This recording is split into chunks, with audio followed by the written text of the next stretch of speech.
Naiuwi na ang labi ng 6 na sundalong namatay sa engkwentro laban sa grupong Dawla Islamia. Ang isa sa mga nasawing sundalo, ikakasal pa naman. Nasa frontline na balitang yan, Brian Basa. Napahagulgol ang ina at ang fiancé ni Private First Class James Porras nang iuwi ang kanyang labi sa kanilang bahay sa Barangay Santa Maria, Prosperidad, Agusan del Sur kaninang hapon. Isa siya sa 6 na sundalong nasawi sa bakbakan ng mga militar kontra sa teroristang grupong Dawla Islamia noong linggo sa Barangay Ramain, Munay, Lanao del Norte.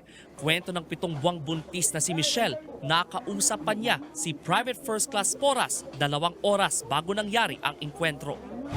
Sabi niya sa akin, Mami, maghahanda ako kasi mag-ooperate kami. So yun, opo yun, nagsabi siya sa akin, okay, sige daddy, mag-ingat kayo doon. Sabi ko, pagka umagahan, mga Sunday, mga 12 noon nakapag-chat pa siya sa akin. Sabi niya na, Mami, nasa operation ako ngayon. Kasi hindi ko na po na sagot kasi hindi po kasi ako online that time. Pag-chat niya. So, yun na po yung last na chat niya sa akin.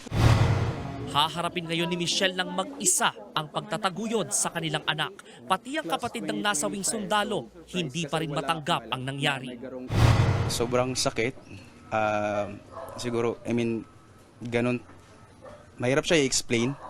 Though yung kapatid ko parang hindi kami magkasundo niyan at that time. Pero pag dumating pala sa point na mawalan ka ng kapatid, talagang kahit pa tikas ka pero talagang lalambot yung puso mo pag pamilya na yung nawala. Ayon sa Armed Forces of the Philippines, naiuwi na sa kani-kanilang pamilya ang 5 pang nasawing sundalo. Nakapagbigay na rin sila ng tulong sa pamilya ng mga nasawi. Nakatakdasa ng bumisita ngayong araw si Vice President Sara Duterte sa mga naulilang pamilya, pero hindi ito natuloy dahil sa masamang panahon. Nagbabalita mula sa Frontline, Brian Basa, News 5.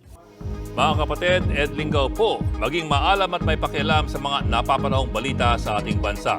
Para sa mas malalimang pagtalakay at paghimay sa mga issue at headlines, tumutok lamang at mag-subscribe sa social media pages ng News 5.